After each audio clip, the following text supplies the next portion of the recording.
There are whispers in the quiet corners of the world, hushed accounts of events that defy explanation, moments where the ordinary shatters and something truly unsettling takes root. Tonight, I'm guiding you through 3 such accounts, each chilling testament to the unseen terrors that can lurk just beyond the veil of our everyday lives. These are not tales of ghouls or ghosts, but of a more insidious dread, the kind that crawls under your skin and refuses to leave. In today's episode, I'm sharing 3 true disturbing stories about first days on the job, where mundane routines turned into waking nightmares. You'll hear of a land surveyor who stumbled upon a circle of people chanting over a blindfolded woman deep in the woods, and a new park ranger who received a package containing a piece of his own uniform, a chilling warning from a presence he couldn't comprehend. Like the video, leave a comment, sharing your thoughts or fears. And don't forget to subscribe to the channel for more unsettling tales that stay with you long after the screen goes dark. So make sure to hit that like and subscribe button. Now let's get into it. Story 1. The Surveyor's Discovery. My name is David, and for the past 10 years, my life has revolved around the precise art of land surveying. It's a quiet profession, often solitary, which suited me just fine. My days were typically spent charting property lines, mapping terrain, and meticulously recording data, usually in the serene embrace of nature. This particular assignment, however, was different. It was my first day on a new contract, deep within a heavily wooded, uncharted section of the Blackwood National Forest, a vast, ancient expanse that felt almost forgotten. The client was an obscure timber company, looking to expand their logging operations into areas no one had touched in decades. The initial brief had been vague, promising a substantial bonus for speed and discretion, which should have been my first red flag. Still, the money was good, and the isolation was exactly what I usually sought. The morning started like any other. I loaded my gear into my trusty, if somewhat aged pickup truck, the rising sun casting long shadows as I drove deeper into the forest. The paved road soon gave way to a rough logging trail, then to little more than a deer path, overgrown and barely passable. The further I drove, the more the GPS signal flickered, eventually dying altogether. My cell service had vanished, miles back then, about an hour into what should have been a 40-minute drive. The truck sputtered, coughed, and died. No amount of coaxing or pleading would bring it back to life. I was stranded, miles from anything resembling civilization, surrounded by an oppressive silence that the forest seemed to amplify. The air grew heavy, thick with the scent of damp earth and something else, something metallic and faintly sweet, that I couldn't place. Resigned, I grabbed my equipment and began walking, following the coordinates the company had given me, hoping to at least get some work done before calling for help, assuming I could even find a signal. The forest here was ancient, the trees towering, blocking out much of the sunlight, creating a perpetual twilight. The deeper I went, the more unnatural things felt. The woods were too quiet, even for a remote area. There were no birds, no rustling of unseen animals, just the crunch of my boots on fallen leaves.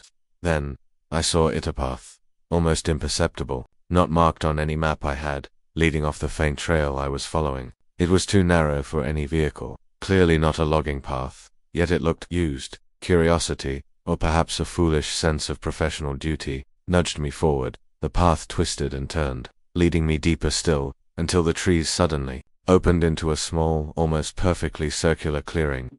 In the center, a fire pit, long cold, was surrounded by a ring of smooth, dark stones. What truly caught my attention, though, was a small, crudely fashioned wooden doll hanging from a low branch of an oak tree at the clearing's edge. It was made of twisted twigs and twine, its head a featureless lump, but what made my blood run cold was the small, dried animal heart impaled on a sharp stick protruding from its chest. It wasn't meant to be seen. It was a warning, stark and unsettling, and it was undeniably directed at anyone who found this place. My breath hitched in my throat. I should have turned back then, but the morbid curiosity, the professional observer, in me, was already too far gone. Suddenly, a low guttural chanting began. It was faint at first, barely a whisper carried on the still air, but it grew steadily, a rhythmic, unsettling hum. It seemed to come from deeper in the woods, beyond the clearing. My heart hammered against my ribs, a frantic drum against the silence. Every instinct screamed at me to run, to turn and flee, but I was frozen, rooted to the spot by a horrifying fascination. The chanting swelled, becoming clearer, the words indistinguishable, but the tone undeniably primal and ancient.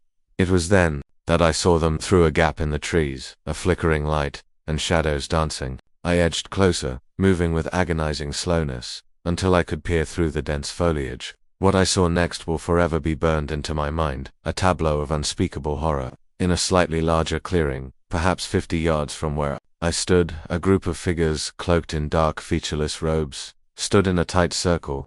Their backs were to me, their bodies swaying in unison to the hypnotic rhythm of the chant. In the very center of their circle, illuminated by the guttering flames of a single, crude torch, was a woman. She was blindfolded, her arms bound tightly behind her back, her form rigid, her head bowed. The chanting grew to a crescendo, a desperate wail rising from the circle, and then, with a horrifying, sickening thud, the torchlight seemed to dim, casting the scene in deeper shadow. As a figure stepped forward, I saw the glint of something sharp, heard a choked cry, and then a profound, absolute silence fell upon the clearing, broken only by the sound of my own ragged breath. My mind screamed. I didn't wait to see anything more.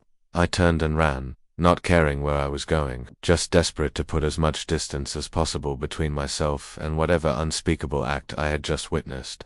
I ran until my lungs burned, until my legs gave out, until I collapsed, gasping, on the forest floor. The chilling image of the circle and the bound woman searing itself into the fabric of my memory. Story 2.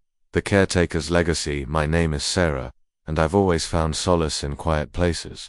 That's why, after years in the frantic pace of city nursing, I jumped at the opportunity to become the live-in caretaker for the remote Blackwood Manor. It was an old, sprawling estate nestled deep in the Catskill Mountains, rumored to have been built by an eccentric industrialist in the late 1800s. My primary responsibility was to maintain the property, prepare it for potential buyers, and simply ensure its continued existence until the family decided its fate. The ad had been vague, mentioning only a generous salary and the need for someone self-sufficient due to the manor's isolation. Self-sufficient was an understatement. I just wanted quiet, real quiet. My journey there was uneventful until the last leg. The winding mountain road, barely paved, became increasingly treacherous.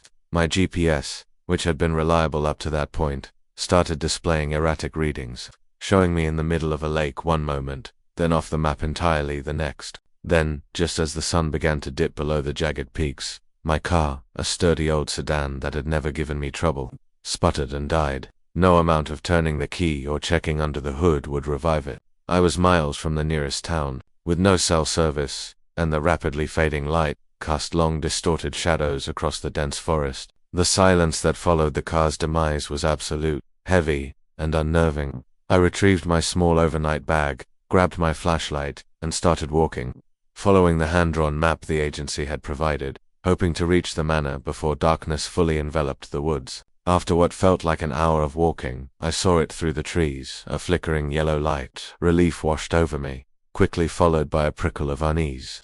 The light wasn't coming from the manor, but from a small, dilapidated general store I hadn't expected. The sign above the door, barely legible in the dim light, read the Crossroads Emporium. Hesitantly, I pushed open the creaking door. A bell jingled overhead, and an old woman, gaunt and stooped, emerged from the shadows behind the counter. Her eyes, startlingly bright in her wrinkled face, fixed on me with an intensity that made me instinctively recoil. "Lost, dearie," she rasped, her voice like dry leaves skittering across pavement. I explained my predicament, mentioning Blackwood Manor. Her expression hardened. "Blackwood, you say? I ain't taking you past here, get out." Her voice was sharp, dismissive, yet laced with a strange, undeniable fear. She gestured vaguely towards a shelf of dusty jars. "Something for the road, then, keeps the spirits away." She pressed a small, intricately carved wooden bird into my hand. It was warm, strangely, and smelled faintly of wood smoke. Her gaze lingered for a moment too long before she turned away, her back rigid. The encounter left me deeply unsettled, but with no other options, I continued my trek towards the manor. Blackwood Manor was even more imposing than the pictures suggested. A grand, Gothic structure, it loomed out of the twilight like a forgotten monument. Yet, as I stepped inside, the unease intensified. The interior was pristine, almost unnervingly so. Dust covers draped the ornate furniture, yes, but beneath them, everything seemed meticulously arranged, almost staged. The air was cool, stale, but carried no scent of decay or neglect. The antique clocks on the mantels were all stopped at the same time, 3:36, every single one. The couch in the drawing room was a little too stiff. The books on the shelves looked untouched, their spines uncracked. It felt less like a forgotten home and more like a set, waiting for a performance to begin. I found the caretaker's quarters easily, a small, surprisingly modern apartment attached to the main house. I unpacked, trying to dismiss the growing apprehension, attributing it to exhaustion and the strange encounter at the store. That night, the manor began to reveal its true nature. It started subtly, a faint whisper at the edge of hearing, like someone murmuring just outside my door. I dismissed it as the old house settling, or the wind playing tricks. Then came the footsteps. Slow, deliberate, echoing sounds from the floor above, as if someone was walking methodically from one end of the master bedroom to the other. I told myself it was the house, the old timbers expanding and contracting. But the rhythm was too precise, too human. I got out of bed, heart pounding, and crept to the bottom of the grand staircase, listening. The footsteps stopped. A profound silence descended, heavier than before. I returned to my room, trying to convince myself it was nothing. The next morning I found 3 long, distinct scratches on the polished banister of the staircase, too deep to be accidental, too regular to be from an animal. They looked like fingernail marks. That evening, as I was closing the curtains in the drawing room, I caught a glimpse of something in the ornate mirror across the room. A fleeting reflection, not my own. A tall, slender figure in a dark, flowing gown, standing directly behind me. It was there for only a fraction of a second, an impossible ghostly presence that sent a jolt of pure ice through my veins. I spun around, but the room was empty. The climax arrived on my 3rd night. I was awakened by a chill that permeated my small apartment, a cold that felt unnatural, not of the air. The whispers were back, louder now, distinct words forming, though still incomprehensible, a chorus of voices from the main house. And the footsteps, they were no longer confined to the floor above. They were descending the staircase, slow and heavy, coming closer, closer to my door. I heard the distinct creak of the floorboards outside. A low guttural moan echoed from the main house, a sound of profound grief and anguish. Then the doorknob to my apartment began to turn, slowly, deliberately. I pressed myself against the wall, barely breathing, clutching the small wooden bird the old woman had given me. The door swung inward with a soft, mournful sigh, revealing nothing but darkness. But in the blackness I felt it a crushing presence, a suffocating cold, and the faint, unmistakable scent of damp earth and something metallic, sweet, and rotten. It was the same scent I'd noticed on the drive-in. This was no ghost. This was something else entirely. My legs, previously frozen, suddenly burst into frantic motion. I ran blindly, through the open door, past the living room, past the dining room, towards the massive front door of the manor. I didn't look back. I didn't care what I was running from, only that I had to escape. The ancient wood of the door groaned as I flung it open, and I burst out into the pre-dawn cold, running down the gravel driveway, towards the road, towards anything that wasn't Blackwood Manor. I ran until my lungs burned and my legs gave out, until I collapsed on the side of the mountain road, sobbing, shaking, the cold wooden bird still clutched tightly in my hand. I eventually made it back to civilization, a disheveled wreck. It took weeks for the shaking to stop, months for the nightmares to recede. But the questions remained. What was Blackwood Manor? Who, or what, was haunting its pristine halls? My search began quietly, cautiously, on obscure online forums and in old newspaper archives. The truth, when I finally uncovered it, was more horrifying than any ghost story. Blackwood Manor had been built by Alistair Blackwood, a reclusive industrialist with a fascination for the occult.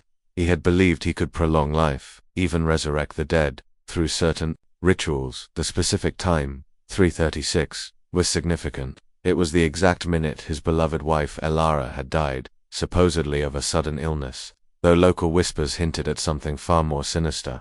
He had spent years in the manor performing increasingly desperate and dark experiments, driven by grief and a chilling obsession. The spirits the old woman at the store had warned me about weren't specters. They were the lingering echoes of Blackwood's desperate attempts to bring back his dead wife, and the horrific entities he had, in his madness, managed to tether to the manor. The perfect, staged appearance of the house was a macabre monument to his failures, a waiting tomb for anyone foolish enough to trespass on his twisted legacy. And the scratches on the banister. Old newspaper clippings spoke of Elara Blackwood, suffering from a mysterious, prolonged illness, being confined to the upper floors of the manor, her final days marked by desperate attempts to escape. clawing at the very banister I had touched. Story 3. The Ranger's Warning. My name is Mark, and being a park ranger in the remote reaches of the Pacific Northwest was, for me, a dream come true. My days were filled with the solitude of ancient forests, the crisp air of mountain trails, and the quiet satisfaction of preserving wild spaces. Most of my work involved routine patrols, trail maintenance, and wildlife observation. It was a predictable, often monotonous, yet deeply fulfilling existence. I'd spend weeks at a time out in the wilderness, my small, isolated cabin serving as my base. Miles from the nearest paved road, relying on my satellite phone for emergency contact and my own wits for everything else. This particular week, I was assigned to survey a seldom visited sector, an area notorious for its challenging terrain and dense, almost impenetrable foliage. My task was to assess the impact of recent storms on the old-growth timber and report on any unusual activity. 3 days into my patrol, while deep within a particularly thick stand of ancient Douglas firs, I stumbled upon something that shattered the quiet normalcy of my routine. It was a deer carcass, stretched out on a patch of moss, but it was unlike any predator kill I had ever seen. The body was perfectly intact, no signs of struggle or violent tearing, yet it had been meticulously stripped of its hide, the skin, removed with surgical precision, almost as if it had been peeled away. The organs too were gone, leaving behind a hollow cavity. There was no blood, no lingering scent of a predator. It was surgically clean, disturbing in its unnatural perfection. My training screamed that this was wrong. A few yards away, carved deep into the bark of a massive fir, was a symbol I didn't recognize, a crudely rendered stick figure with an inverted triangle for a head and a series of radiating lines from its chest, almost like a sunburst, but dark, ominous. It was too deliberate, too strange to be random vandalism. The next morning, I woke to a chilling discovery. My multi-tool, usually clipped securely to my belt, was missing from my tent. I searched frantically, my heart sinking with each passing moment. I knew I hadn't lost it. Then, I saw it, placed neatly on top of my sleeping bag.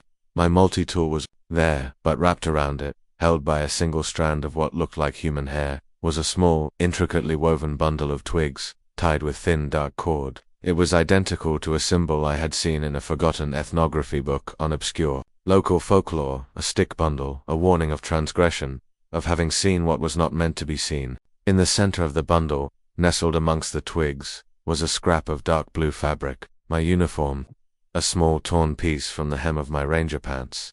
They knew who I was.